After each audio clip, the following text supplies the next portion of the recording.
ऐसे घूर घूर के खड़े होके कहाँ देख रहे हैं हमको? हाँ, पर्स और रुमाल मिल गया ना, तो निकलिए यहाँ से, नापिए रास्ता अपना। कहाँ घूर घूर के देख रहे हैं हमको? हम तो रास्ता नाप ही रहे हैं, लेकिन कुछ सोच के रुक गए। अच्छा, ऐसा क्या सोच दिमाग में आ गया कि बढ़ता कदम रुक गया? हाँ, हम अंदाजा लगा रहे थे कि तुम्हारा तबीयत ठीक है कि नहीं। क्या अंदाजा लगाए? बोलिए।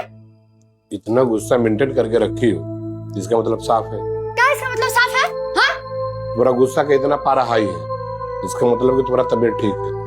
अगर तुम्हारा तबीयत ठीक नहीं होता ना, तो अपने आप में खोई रहती और दूसरों को देख के इतना गुस्सा नहीं करती।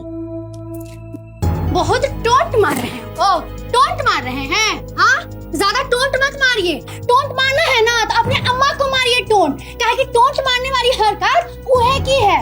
उनका ना बुद्धिहीन हो गया है, गोर की पतरकी को फिर से सटा ली है, आदमी का परखे नहीं रहा है। अरे वो लोग तो चालाक लोमड़ी है, चालाक लोमड़ी। कोई बुद्धि की ही नहीं हुई है, हटाना पड़ा मजबूरी में। अच्छा, ऐसा कौन सा कहर टूट पड़ा था कि घर फोड़नी फुआ सबको प्राण प्रतिष्ठा देके देवी के जैसा घर में स्थापित करना पड़ा? बोलिए। इस सब का कारण सिर्फ तुम हो। अच्छा, तो सारा इल्जाम हम पे लगा रहे हैं आप? हाँ, निमरा के मेहरार वो सबके भौजाई। हाँ, जब कुछ भी हुआ तो सारा दोष हम पे लगा दीजिए। हाँ, चलिए, फुटिए फुटिए यहाँ से, निकलिए, जाइए यहाँ से।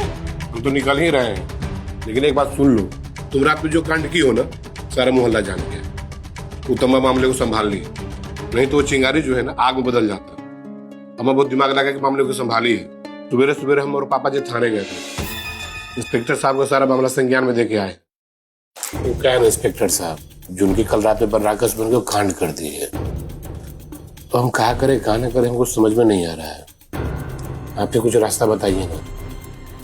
देखिए, अगर वो लोग पुलिस स्टेशन आके कंप्लेन लिखवा दिए तब तो मजबूरी में भी मुझे झुनकी को गिरफ्तार करना ही पड़ेगा।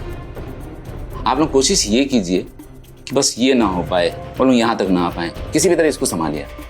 वैसे जहाँ तक मुझे लगता है कि कन्या चाची सब कुछ संभाल लेंगे, समझदार हैं, सूझबूझ की महिलाएं हैं, वो कभी नहीं चाहेंगी पारिवारिक मामला जो है वो पुलिस स्टेशन तक आए। आप ठीक है इंस्पेक्टर साहब, हमने अपना काम शुरू कर दिया, गुरु लोगों को बुला के माफी भी मांगी है, लोग अपने पास हटा के रखी है, हल्दी वाला दूध लोग को पिलाई है, चाय नाश्ता खाना पीना सब कराई है, उन लोगों का मन भी बहला रही है। ये तो हो गया आपका काम।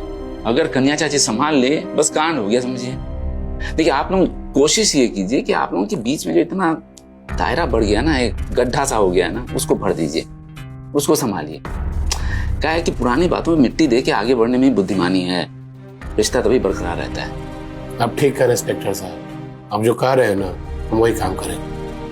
पर हम अपनी बेटी को जानते हैं इंस्पेक्टर साहब, वो मिट्टी डालना नहीं जानती, एकदम चंट दिमाग की है।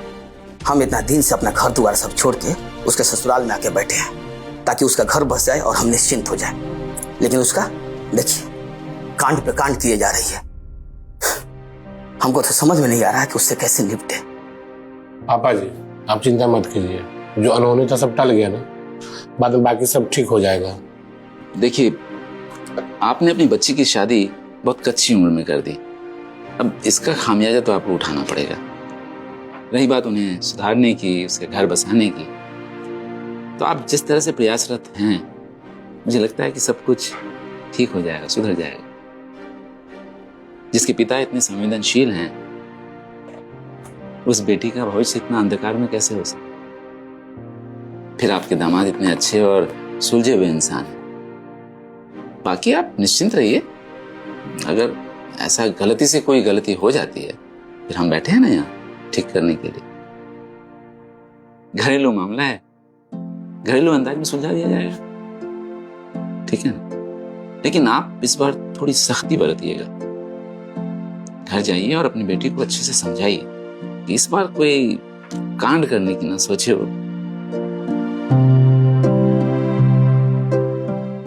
देखो, तुम कुछ मत सोचो, ना तुम अपने बारे में, हमारे बारे में, अम्मा के बारे में, इस घर के बारे में, इस घर के परिवार के लोगों के बारे में, किसी के लिए मत सोचो। लेकिन कम से कम तुम अपने पापा के लिए तो सोच सकती हो।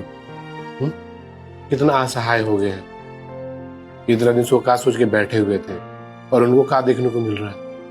कभी विचार की हो, कभी सोची हो? नहीं सोची हो ना, अब सोचो। बच्चे नहीं हो पता है, पापा जी के बहुत सारे अरमान तुमसे। तुम अच्छा करोगे ना तो उनको अच्छा लगे, तुम बुरा करोगे ना तो उनको बुरा लगे। कोई ऐसा काम ना करो जिससे उनको नाराजगी हो। बिना माँ के पाले हैं तुमको, तुम्हारी हर खुशी, शौक, श्रद्धा सबको पूरा किए हैं। अब तुम्हारी बारी है। अब हम जा रहे पूर्णिमा भाभी के छोड़ने बहादुर जी के पास। हम रात में आए।